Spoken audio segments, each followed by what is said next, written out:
aquel montón de piedras que divisáis a lo lejos es el islote berroqueño llamado Trujillo, donde a golpes de siglos y de cincel esculpieron tal vista. Por eso dicen los viejos del lugar: si fueres a Trujillo, por donde entrare, hallarás una legua de berrocales. ¿Nos acercamos? Vale. Adentrémonos en las entrañas del berrocal, a ver las románicas piedras de la iglesia de Santa María. Bueno, luego os la presentaremos. Iremos ahora a dar una vuelta por sus rincones, sus plazas y sus piedras cubiertas de musgos históricos y con sus diferentes cinceles en las mareas artísticas, desde celtas hasta hoy día.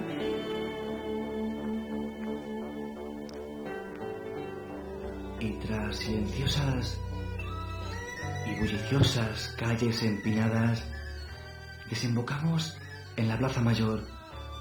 Aquí sucedieron los más extraños hechos, en donde con diferentes estaturas se alzan torres, palacios y, cómo no, las cigüeñas dejando sus nidos como broche en las alturas. En lo alto, el castillo pone sus inmensos y mágicos sillares irregulares. Las torres, todas las torres mirando a todos los horizontes. A la derecha, San Martín, presidiendo la plaza con sus 4 siglos de vejez, su reloj, de cuyas anécdotas se cuentan el retraso de sus agujas. También vemos bajo la capa de bronce a Francisco Pizarro. Y más arriba se encuentra el Palacio de Santa Marta. Entre estos muros correteó como niño Francisco de las Casas, capitán que anduvo por tierras jamaicanas. Además, vivieron aquí los padres de Hernán Cortés. Y aquí, a la derecha, una pintoresca y exótica torre con una aguja al final, llamada Torre de Alfiler. Los datos históricos muestran que en el 1432 el rey de la época, Juan II de Castilla, concede el título de ciudad a Trujillo, algo así como a la muy noble y leal ciudad de Trujillo. Esta torre, aunque fue un punto estratégico de defensa, fue alcázar de la Casa de las Cadenas. Su fachada se puede ver en la Plaza Mayor. Se cree que fue torre conmemorativa al título de ciudad. En sus piedras se puede ver las arrugas del siglo XV, con esas ventanas góticas y el escudo de la familia de los Chávez, ya que era muy típico en esa época.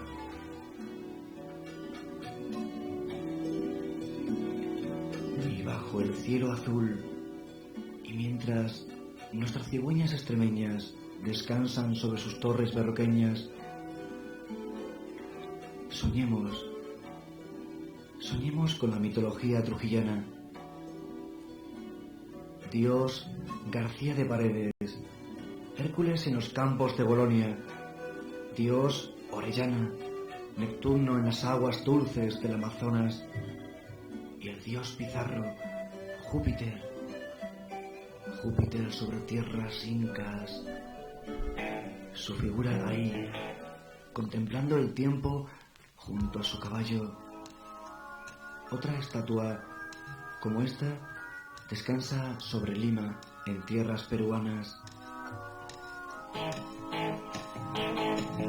En el punto más alto del berrocal, las huellas romanas y árabes se dejan ver en sus robustos muros, en sus almenadas torres.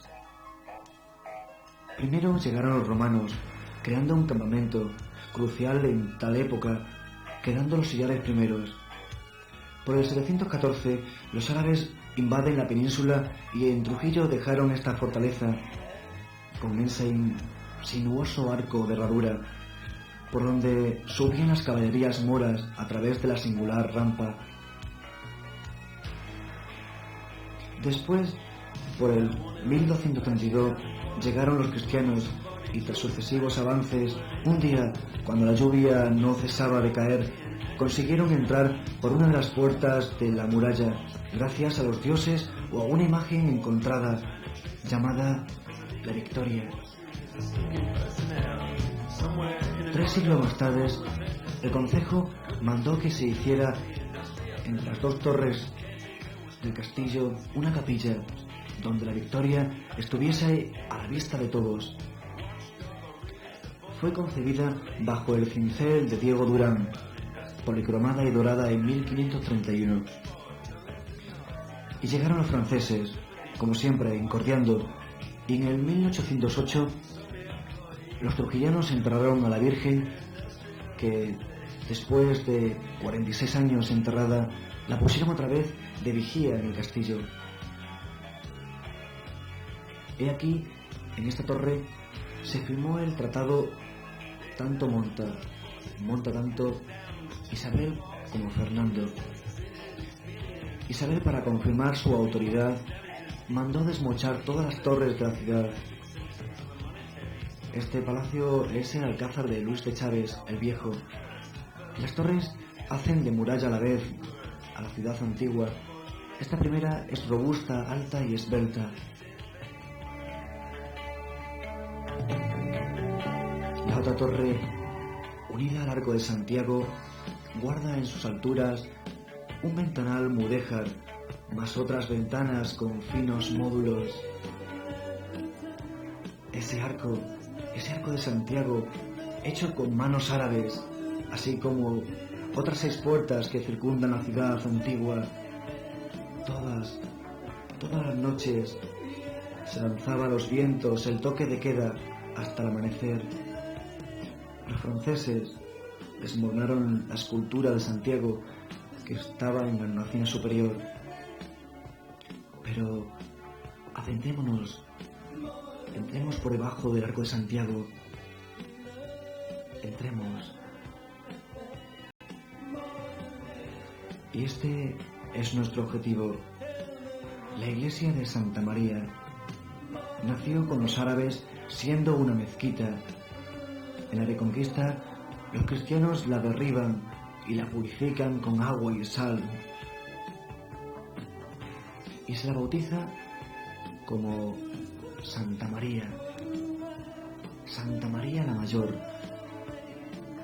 Esta iglesia tiene en sus piedras la huella de numerosos hechos históricos, voces de reyes y obispos, representaciones teatrales, así como todo un pueblo. Sobre la piedra de este templo se justaponen diferentes corrientes artísticas. Desde los árabes solo quedan los cimientos.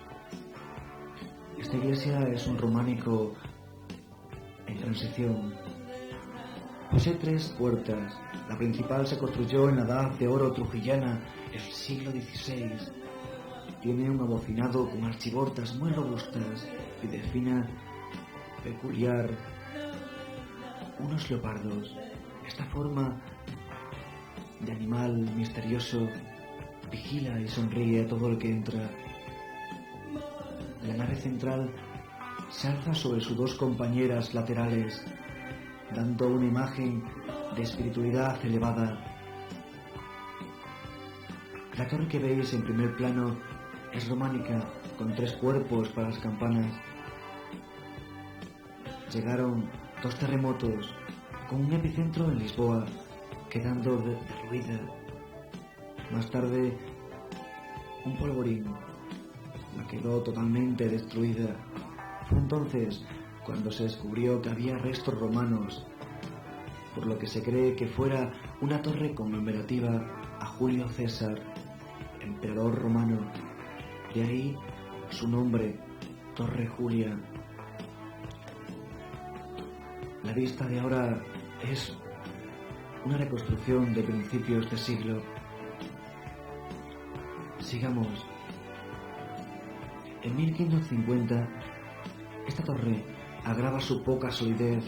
Entonces el clero construye otra torre, siendo el último cuerpo de principios del 18.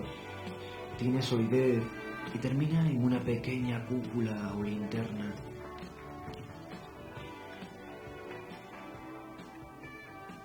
Escuchad. Escuchad.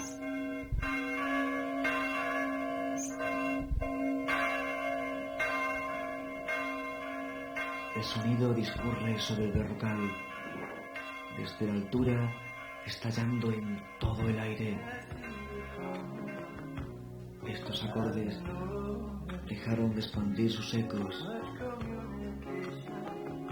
pues cansadas y maltratadas, reclinaron sus campanadas hasta que en 1964 un párroco adquirió 5 campanas con nombres diferentes que pesaban de 250 a 500 kilos. Se puede ver también una parte de ese inmenso rosetón a base de geometrismos circulares a modo de planetas o símbolos ancestrales.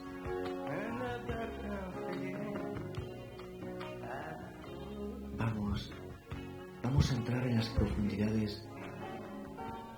Veamos lo que encierra tras estos muros graníticos. La luz penetra por estos apuntados arcos góticos para hacer un interior con proyecciones de figuras, colores, alegría, a través de unas vidrieras que marcan la decoración en esta ventana, cuyo pequeño rosetón trifoliado muestra los cinceles extremeños. Y tras el gótico de los ventanales, el más fiel románico se funde en los capiteles de la parte sur y el crucero. Los pilares poligonales con trazos rectos y curvos, separando en cuerpos por molduras con vida propia, creando figuras humanas, geometrismos variados, vegetales graníticos. El dintel adorna con rosetas, alternando con juegos geométricos. La columna se divide en líneas verticales, siendo recorridas transversalmente por las aliadas del románico, las molduras salientes.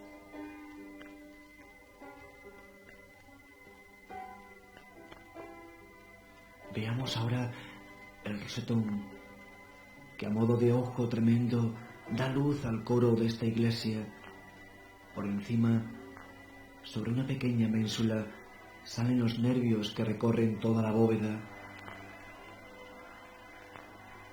Este coro, con la clara mueca de una mente plateresca, nos muestra esa balaustrada acompañada de caprichosas tribunas laterales en donde los canteros aprovecharon los capiteles del románico.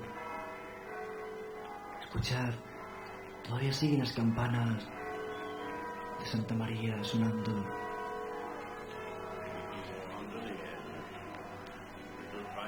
El coro conoció una sillería de nogal con 17 asientos, donde se sentaban toda esta gente que se oye.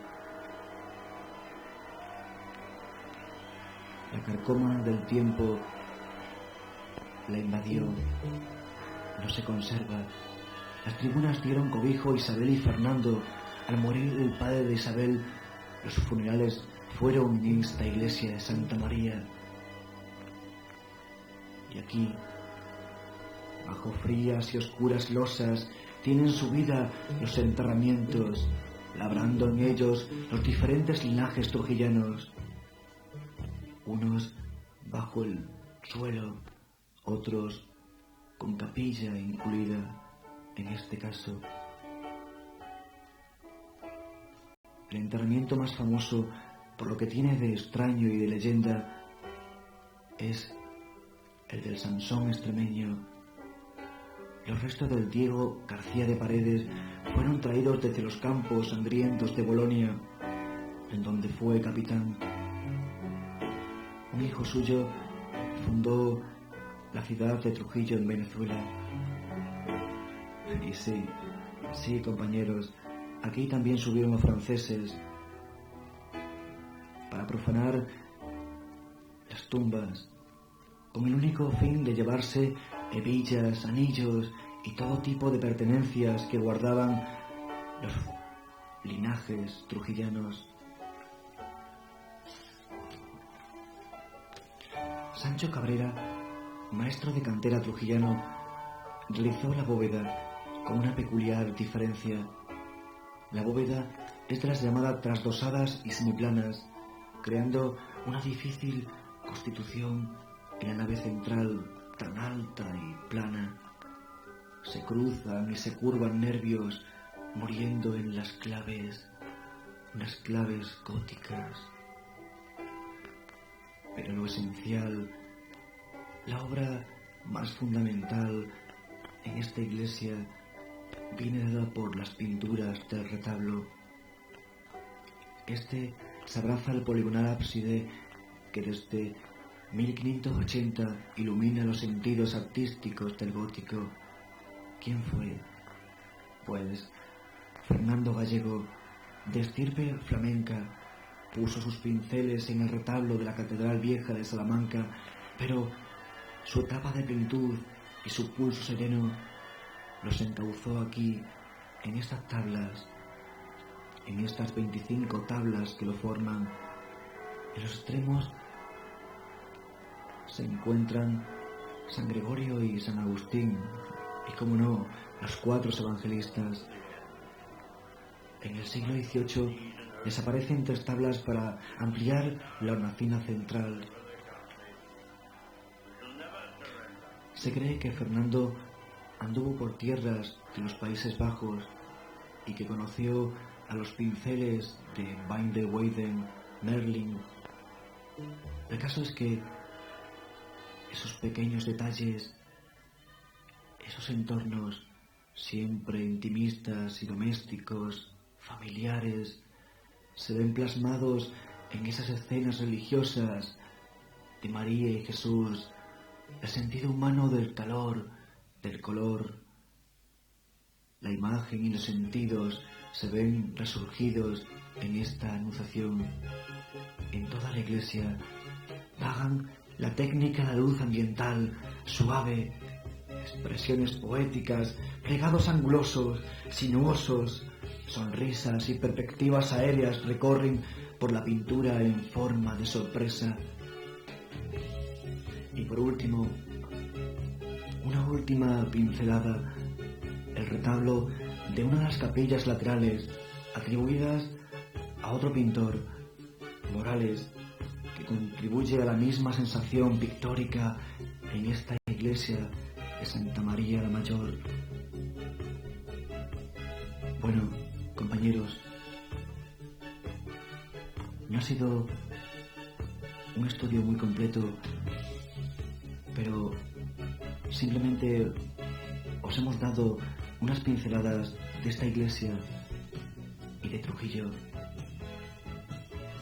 Démonos la vuelta, vámonos.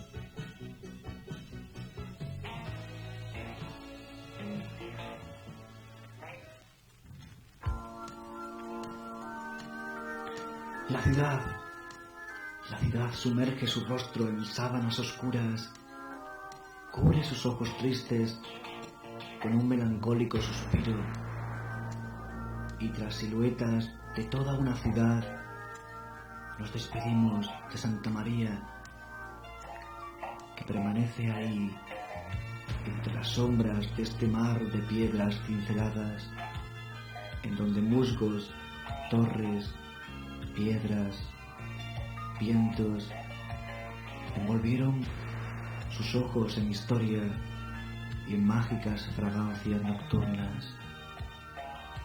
Adiós. That warning lights are flashing down the quality control. Somebody drew a spanner